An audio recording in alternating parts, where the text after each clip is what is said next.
comes to mind is that big rematch between Ankalaev and IonCutelaba. It happened. The original fight happened in February. Obviously, didn't go the way Cutelaba wanted it to go, and it was ruled a TKO. That was actually one of the most controversial stoppages. I think they went on replay for that one to check it, if I'm not mistaken. But finally, these two are going to meet at UFC 254 this Saturday.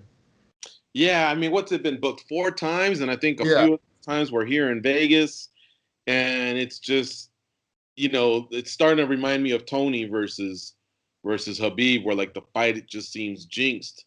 But at the same time, like you stated, Sean, that first fight left us with us wanting more, I suppose.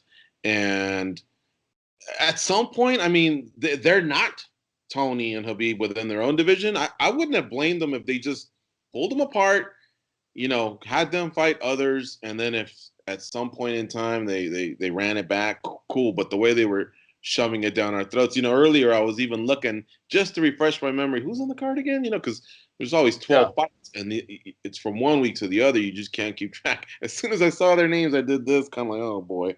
But the UFC, man, look, they've had their infections. It's not like they're bulletproof. They've had their scares.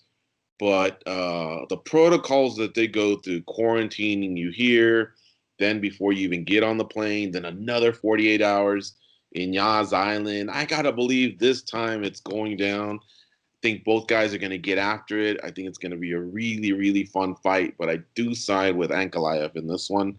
But Jesus, I mean, if they can just get to the fight, I think we all win at that point. I agree. I'm going to go with Cutelaba on this one. I think he's going to be ready to come back and he's a big underdog. If you can hit that one, you're off to a good start. Yeah. He's underdog, right? I think he's plus 230. What is he? Yeah, I have 220. Okay.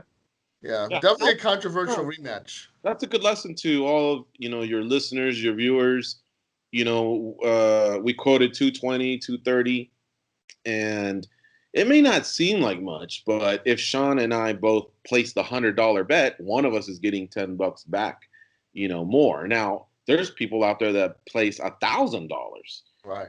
And if that was the case, one of us would be taking home $100 more. So that over time can add up. Don't be lazy. If you have the ability to open up a few accounts wherever you can, where it's legal, do it, and shop your lines around for sure.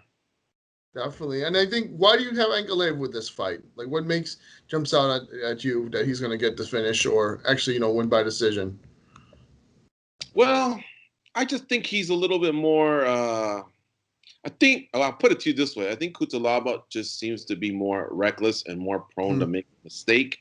But I also believe that Ankalaev just has a little bit more of the mental side, like on point, and especially dealing with everything that's happening here with all these, infections. That's been more on the Cutelaba side and so I guess there's even a 5% of me that still watches all of these guys, starting with Lyman Good and Walt Harris, who also has a fight coming up.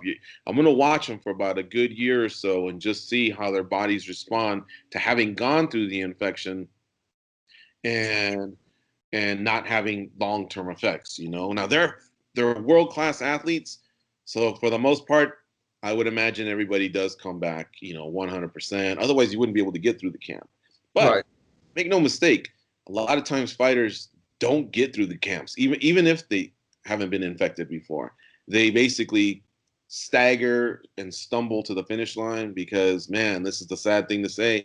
Some of them just need that money. Some of them just need that payday. And so they show up with torn ligaments in their knees, with maybe, these concussions. And so we'll see, there's nothing wrong with sitting it out with a few fighters and just watching them for